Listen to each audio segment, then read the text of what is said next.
We have developed speed, but we have shut ourselves in. Machinery that gives abundance has left us in want. We think too much and feel too little. More than machinery, we need humanity. We know the air is unfit to breathe and our food is unfit to eat. As if that's the way it's supposed to be. We know things are bad, worse than bad. They're crazy. Silence! The great and powerful Oz knows why you have come.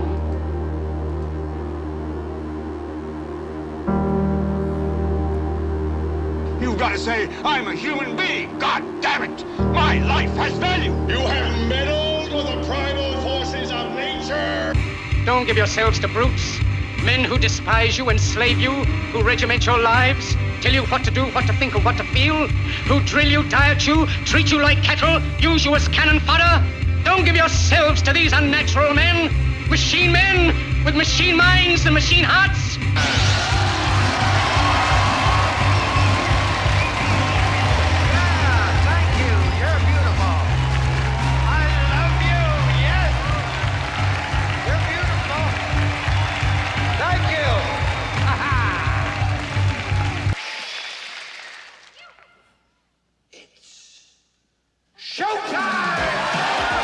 It's time to buckle up for making sense of the madness. And who loves you? And who do you love? Hey everybody, Jason Bermas here, and I think it's long overdue that we did a reality check on this idea of the militarization of space and Trump's quote-unquote announcement of a golden dome. And really, as soon as I heard about this golden dome, immediately, I said to myself, this is a simple rebranding, if you will, of the Star Wars program literally over 40 years ago. Now, was Star Wars operational 40 years ago when it was announced in, I believe it was 1982? No, at least I don't believe so. I do believe it was a real program. I believe space is real. And on top of that, not only do we have the documentation of these weapon systems, but we've got both them admitting in public to the general success of this program in a rather short period of time, right? To also out of the other side of their mouth saying it's not operational and it didn't work. Now, I often discuss, and we're really not going to discuss too much of Robert Bowman, but Robert Bowman, someone very, very high up in the U.S. military, the Air Force, etc., he during his 9/11 truth period, when he was one of the few men to question 9/11 at that capacity, good for him, by the way. We needed more of him. Had there been, 100 more Robert Bowmans, maybe we wouldn't be in the spot we're in right now, where we truly are living in this world of perpetual warfare, where it seems like the executive, even if they want to get out of these wars, they can't. And it's very difficult for me when Trump talks about getting us out of these conflicts and wars, because he says the right things, but what is the reality behind it, number one? And then number two, what are the results going to be? And we're going to discuss some of the things he has been saying out in the Middle East. He's been talking about these weapons that nobody knows about. I mean, again, in one respect, he's not lying to you. We have plenty of classified weapons. In fact, we're going to show you this clip of Reagan when he announces, I think in 83, this is 83, what exactly they're trying to do with this program, right? He gives a big fallacy there. And I want to jump on that as well, because you always have to be skeptical. Who we are going to focus on here is Edward Teller, who, if you're looking at the thumbnail, you know that Ed Teller is one of those guys that is almost mythological, especially in regards to the UFO community, okay? And, Lazar talked about Teller. There's plenty of documentation that Teller, of course, not only was a mouthpiece for this, but was at the very, very heights of, I would say, classified technologies, black programs.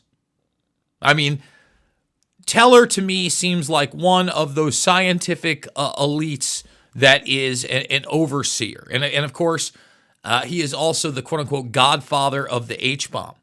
But like Reagan, for instance, when we play this short clip, says that we haven't developed any long-range bombers since the B-52. No, we were working on that stealth aircraft that we deployed during the Gulf War for some time. Now, the question is, was Reagan privy to that? I don't know. Reagan didn't really seem to be running the country or that sector of the military-industrial complex. He seemed compromised out of the gates, and George H.W. Bush would have been the one that you really were looking at during that. So here's the deal. We got a lot to go over. This is going to be a watch-along, mostly with Edward Teller in 1990, where we kind of talk about the time period. And, Teller's a big anti-communist. I don't think that's a front. I think even the most brilliant of men have their, I'd say, blind sides, right? They don't really see the bigger picture. I don't know that Teller saw himself as a globalist. He certainly discusses collectivism in this speech from 1990. But what he does that I think is important is that he does confirm in 1990 that for the most part, this program of the Strategic Defense Initiative, aka Star Wars, aka the weaponization of space, this defense system that Trump is now talking about again for some reason under new technology. But you wonder, again, not only what we've had in the past, how much maintenance goes into that, and where we are right now, what he's talking about for the future.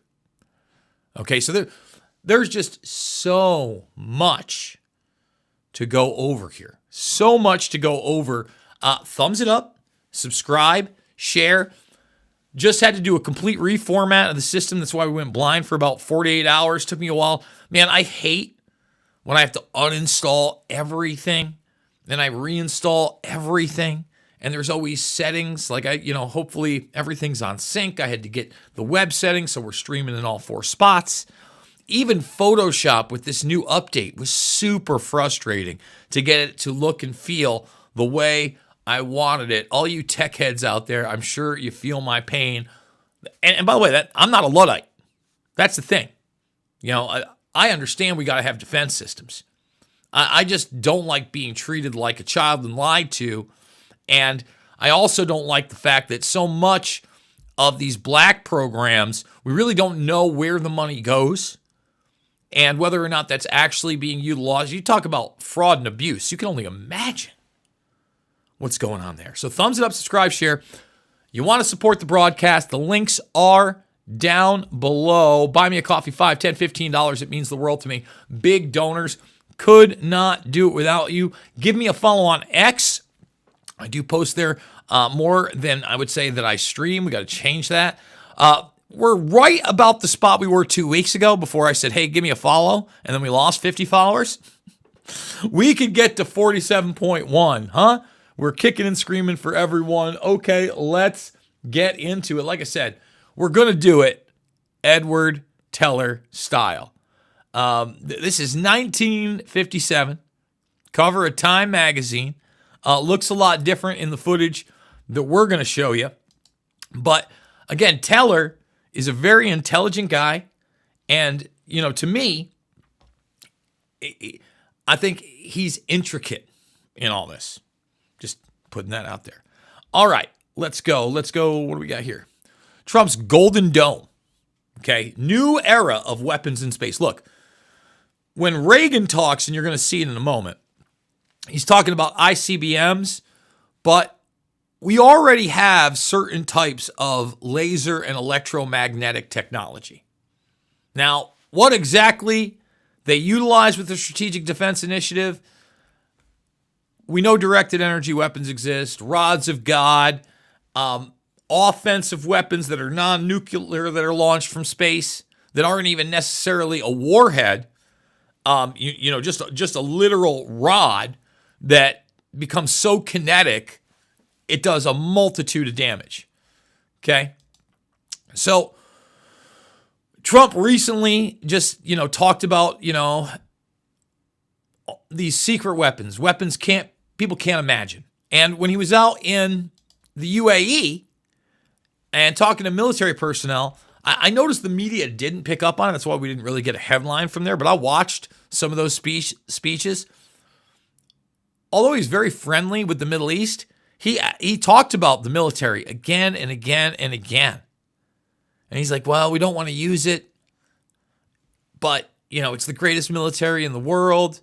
He again and again and again went with his military prowess. And don't think for 1 minute that isn't one of the main reasons we are at the top of the heap, is that military power that has been manifested in the United States of America. So we're going to go to C-SPAN. This is the 25th anniversary.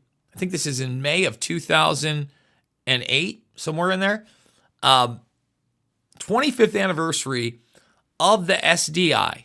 And we're really not going to spend that much time on this video because, quite frankly, what he says in the very beginning lets you know that, yes, this thing has been successful. But we'll get there.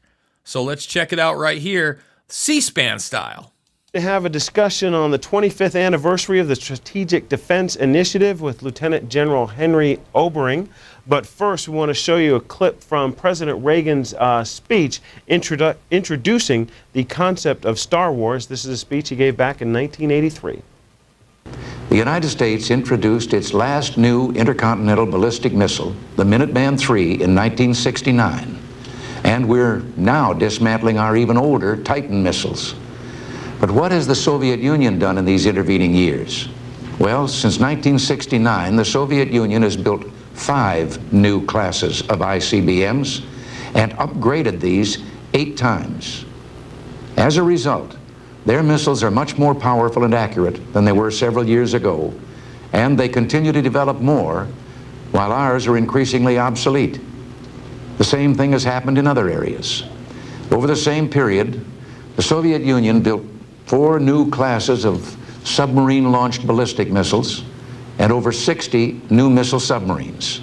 We built 2 new types of submarine missiles and actually withdrew 10 submarines from strategic missions.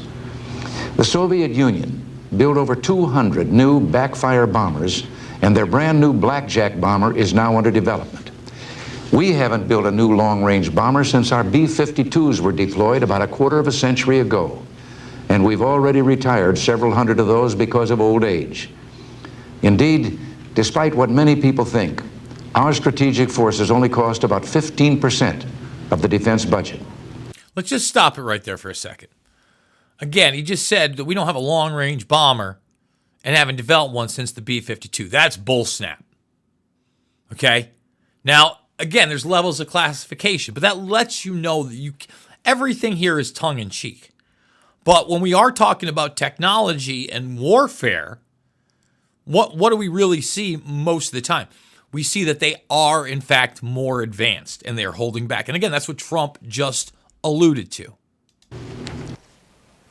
We are joined now by Lieutenant General Henry Obering, the Director of the Missile Defense Agency. Sir, welcome to the program. Thank you very much. Tell us, what was President Reagan's intent with the Strategic Defense Initiative, and has that intent been met over the last 25 years? Well, I believe his intent was to stop and take a look at this idea of mutually assured destruction and whether or not that really made sense. And of course, I think he had the vision to see that as we moved in the future, that concept may not hold, because you may run into an adversary or even non-state organizations which are not deterrable, and therefore this equation of mutual assured destruction would not hold. And so I think it was in his intent was to try to build defenses that would basically make the nuclear missiles obsolete. And that was his intent. Now, what has happened is we've made incredible progress in these last 25 years. And the investments that were made beginning in the 80s up to about the mid-90s, and then the ensuing transition of those into real capabilities has begun to allow us to achieve President Reagan's initial vision. So right there, okay, this is in 2008. 2008, 17 years ago, closer to 20 years ago. He's saying by the mid-90s, okay, they were able to achieve that initial vision of space weapons to knock out nukes on a mass scale. On a mass scale, because what we're going to do now is we're going to go to Teller, okay? And this is from 1990. And this tracks. Again, Teller here in this conversation. Again, we're going to do a watch along for a while. We're probably not going to do the whole thing. But Teller tells you, this is 1990. Okay, so now they've had less than a decade in this. That on a small scale attack, it works to perfection. Now, I think he mentions that at the time there's something like 5,000 of these bad boys in the supposed hands of the enemy. He basically says certain parts of the United States would still be able to withstand that type of attack. This is 1990. Okay? So when Trump's talking about all this, I think that this is just a push for a bigger update or replacement. I will say this, I can't imagine what the wear and tear or the lifespan of these things are in space. I doubt they are quote-unquote forever. You know, the ISS is one of those things that right now we're seeing, even with the maintenance, you know, not going to make it. And this is the stuff that they're showing you. And this is a reason that we're going to show you Teller himself in his own words. Because, for instance, you know, there's the guy in 2008 saying all the way through the mid-90s, you know, we've now achieved, you know, everything that, you know, we've made that vision a reality. Teller is a little more apprehensive here, but this is 18 years before this guy talks. All right? But we have to acknowledge the fact that we should know more about this. I understand levels of classification. And we also have to acknowledge that Teller was a guy that when we're talking about weapon systems and technologies and propulsion, there probably is not a bigger name. So let's get into it. This is I'm going to let this guy actually introduce Teller in 1990. You know, one of the other things I want to talk about quickly is the advancement in technology. You remember Giordano, if you just watched the Demiurge video, he talked about how from concept to, you know, when I guess the Defense Department began working in the bio-nanospace, concept to reality was like 35 years. Okay, let's say that was the Strategic Defense Initiative. I don't think it took 35 years. Probably a lot less than that. Probably more along that 15 to 25 year length. He said that has now been compressed, and that was back in 2011. It's 3 years after what you just saw there, to a 5-year period. Because technologies scale upward at a very odd pace. It's not like no, woo. Kurzweil's a smart guy. So let's get into it. Here's Edward Teller talking about the Strategic Defense Initiative. For me to introduce again to you Dr. Edward Teller. As you know, he's Director Emeritus of the Lawrence Livermore National Laboratory and a Senior Research Fellow at the Hoover Institution. Dr. Teller is best known for his work on the development of nuclear explosives. He's a noted physicist with more than 100 technical publications, several books, a number of patents, numerous articles in the popular media. He's currently a member of the General Advisory Committee of the U.S. Atomic Energy Commission, of the United States Air Force Scientific Advisory Board, of the President's Foreign Intelligence Advisory Board, and he serves on the Board of Defense Intelligence School and is chairman of the Nuclear Reactor Safeguard Committee. In 1982, he was appointed to the White House Science Council. It's a tremendous honor to introduce to you this great American, this man that has literally changed the defense strategies of the world in the last 40 years. And he is, at this particular moment, it's most timely that he's with us, because as the cry throughout Congress and across the country is, where's the peace dividend, and is SDI outmoded? Is defense outmoded? Is the Cold War over? And are we now in the age of the cuddly communists? Is Gorbachev going to receive the Mother Teresa Political Science Award? I mean, you've got to understand the time period. This is 1990. This is the tail end of guys like this that fought World War II, that saw the communists as the total enemy, that not only, had looked at Russia, but been through Vietnam.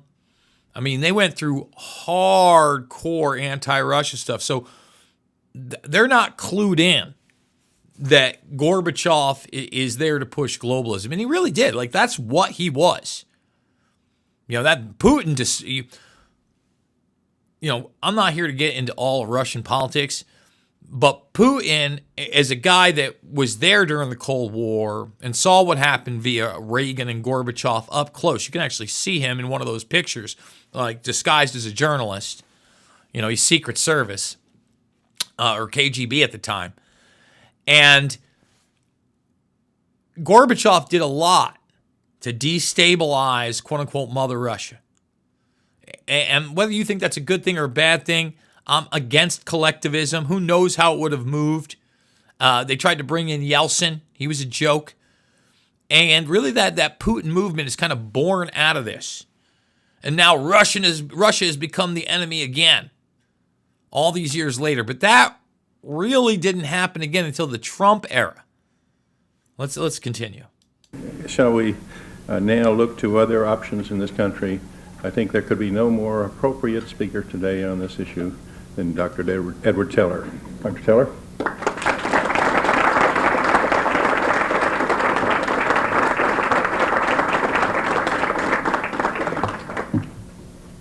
Thank you very much, Ambassador. I am afraid that in introducing me, you exaggerated here and there. I will not go into that, and will try not to exaggerate myself. I talked here 2 years ago about SDI. SDI is now in a state that, in comparison with what it was yesterday, or 2 years ago, really, is hardly recognizable, particularly to you. At that time, I told you, and could not prove it, that SDI is feasible. Today, it is obviously feasible. When I talked to you 2 years ago, components of the objects that we want to deploy,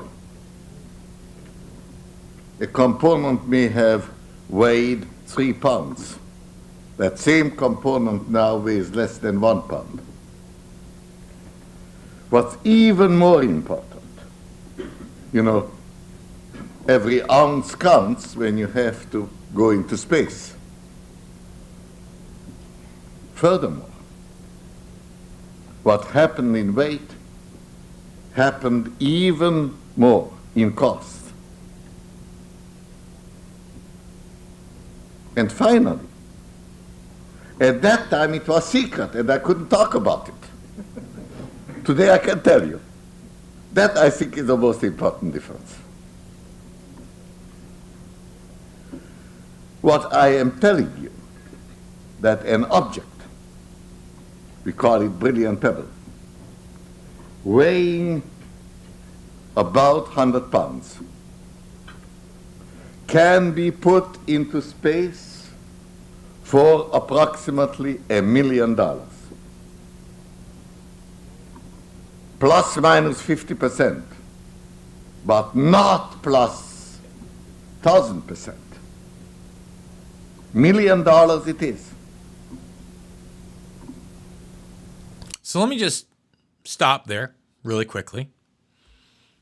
What he's telling you is in a 2-year period, they were able to downsize the costs and the weight, which is huge in space. I know all you people that don't think space is real. Weight in space and getting it there, read the literature. Okay? I'm not that smart of a guy. But it's the same thing, when I talk about NASA and the Transformers conference and CubeSats and mini-sats. And, he talks about how long they've had a lot of this technology, but it wasn't being made in mass. And now because things like cell phones have commercialized a lot of these chipsets, et cetera, and made it ever more cheap, okay, that's how it gets expanded into the market. So in 2 years' time, they've made these systems a third of the weight, which is huge. He talks about how they're about 100 pounds at that time in 1990. All right. And the cost have come down. Now, of course, $1 million then is a lot more than $1 million today. But he also talks about, the upside down. Some maybe can make $500,000, maybe $1.5 million, but never, 10 million, 100 million. Let's continue. And we are talking about 5,000 of these to be put into space and doing everything that we have been asked for. Not a perfect shield, that does not exist, but something that will make it very likely that even in the strongest attack, the essential parts in America will survive, and most certainly the Soviets cannot count on accomplishing their objective. Aha.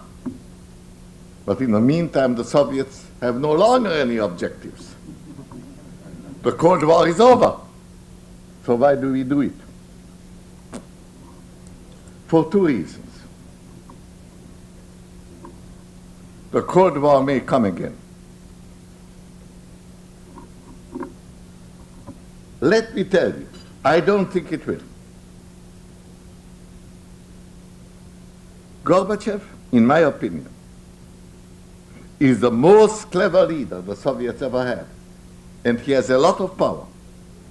And talking about things about which you know more than I, my private prediction is he will stay and succeed. Succeed in what? In a good thing he is doing. In divesting communism of all the horrible heritage of Stalin. It hadn't been done until recently. For instance, in Romania, Ceausescu was a very worthy successor of Stalin. He is no more, and Gorbachev played a role in that. He may succeed in making communism honorable. I am not going to be a communist, no matter how honorable it becomes. because I happen to believe, together with those who introduced the American Revolution, that government is bad, necessary but bad. The less of it, the better.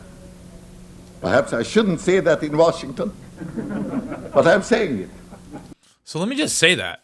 Like, let's take off for a second. Teller's obviously like a really smart guy. He talks about a small government, and yet he's part of some of the most compartmentalized black programs out there in government abuse and secrecy you can imagine. And look, I get it. I know we need a military, but we also have to be cognizant of the fact that these are the people that are developing the systems that are not just taking a life or not, and I'm sure they look at it on the other perspective, like they're not just protecting a life, but they can take many lives. Or are they protecting many lives? You know, there's this 60 Minutes piece on AI weapons, and this new like tech bro billionaire guy in flip-flops and all the autonomous weapons that he's now building, for the military industrial complex in air and sea, and how they're AI driven. And he's making the same arguments for AI. I'm a small government guy. I agree with Teller on this. However, I see the irony. I'm not a part of the system that Teller is a part of. Let's continue. And if government is bad, world government is worse. And Gorbachev is a communist. Because together, or rather following all of Russian history, not only Soviet history, centralized power, as honorable as possible, but centralized power. And what follows from that? Guess. You guess. I won't. The fact is that he seriously introduced not only openness, a good dose of it, not sufficient, but good dose. He also started to reduce Soviet massive military expenditures in the conventional field, but not in rockets, not in nuclear, not in the really modern fields. He is very intelligent, and we don't know his plans. Under these conditions,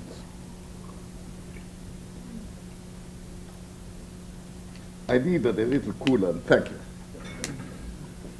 Under these conditions, for us not to pursue the defenses that make the continuing and the developing Soviet arms less and less effective would be complete folly. Because I claim we don't know the future. We don't know that the Cold War is over. And we might consider all kinds of collaboration with the Soviets as long as it does not interfere with the safety of the United States. And now here comes the second point. As long as it does not interfere with the safety of the world. So if we're talking about safety of the United States, safety of the world, and collaboration, I often talk about the ISS, and I often talk about Russia, the United States, China, etc., and that alliance. And, you have to realize that those nations being part of that, they have also weaponized space to a certain extent. I also want to talk about that argument that's constantly being made of, well, the other guy's doing it. And look, real argument, right? Same one, not just in quote-unquote space weapons, but AI, biowarfare, etc. Let's continue. While we have been moderately successful in limiting the growth of nuclear weapons, the spreading of nuclear weapons, we have been unsuccessful, hardly tried, to limit the spread of rockets. Now there are 15 or more governments which possess rockets, short range, medium range, long range, and therewith the possibility of aggression is extended, particularly of sudden aggression into unknown quarters. And that proliferation continues. 30 or more governments will be involved by the year 2000. And here I want to tell you something. SDI, as I have already told you, is not 100% effective shield against an all-out nuclear attack. So again, this is like one of those big reveals. It's like, at this point, yeah, it's not perfect. Even in the beginning, he said there is no such thing as a perfect system. But, and look, on a micro scale, the Israelis have kind of demonstrated this with the quote-unquote Iron Dome, right? It may be, I hope it will be, 100% effective in deterring such an attack. But if it comes, there will be leakage, I believe. But against a small attack coming from any of the 15 or 30 governments, it will be a perfect shield, provided we find agreement in the world how the new defensive technologies can be used to stop war anywhere. You notice how agreement, it's that same agreement I was just talking about, with these quote-unquote nuclear nations, the ones with the space weapons, the ones with that technology. And this now is the military problem. And now I ask our chairman to extend my talk for 5 hours, and then I will give you a complete report on my incomplete ideas how to accomplish this. If he does not happen to give me right away this permission. No. Well, in that case, I told you what you have to do. Because the instruments are there. If we can agree that all rocket launching should be announced, and agree what we do if an agreement is broken, and do it not for us, but for everybody, we can do great things. But instead, since our chairman unkindly did not allow me to talk for 5 hours, I therefore will talk a little bit. Can I talk for 5 or 10 minutes about the peace dividends? And on that, I think I can give you a better answer. And that is one more reason why I should concentrate on that. Because now that we have methods worked on in Livermore, but worked on elsewhere as well. And I talk more about Livermore mostly because I know more about it. Because day before yesterday, I held in my hands some of these new developed light components, and incidentally saw the vice president hold it in his hands. Was visibly impressed. vocally impressed. Now that we can do that, we can do marvelous things in space. And I now want to cut the ties 100%. I will not talk now, I could, but I won't, about military-related subjects. I will talk about peaceful applications, the peaceful dividend of what has been accomplished and what is being further accomplished if and as brilliant pebbles go ahead. Again, he's talking about the development materials that will make their way out into fields outside of the military. I mean, you look at Teller there. He's got the crazy eyebrows, still sharp as a tack in the twilight. But again, folks, you know, we're talking about the Golden Dome. We're talking about space weapons. Space has been militarized for a very, very long time. The only question is how effective it is, what exactly the technologies that are being utilized are, all right, and what the enemy has as well. If you enjoyed this video, thumbs it up, subscribe, share. Go check out the alt accounts. $5, $10, $15. It means the world to me. We also got a PayPal link down there. And, of course, some crypto links while Bitcoin explodes. Give me a follow on X if you can as well. Check out all the alt accounts.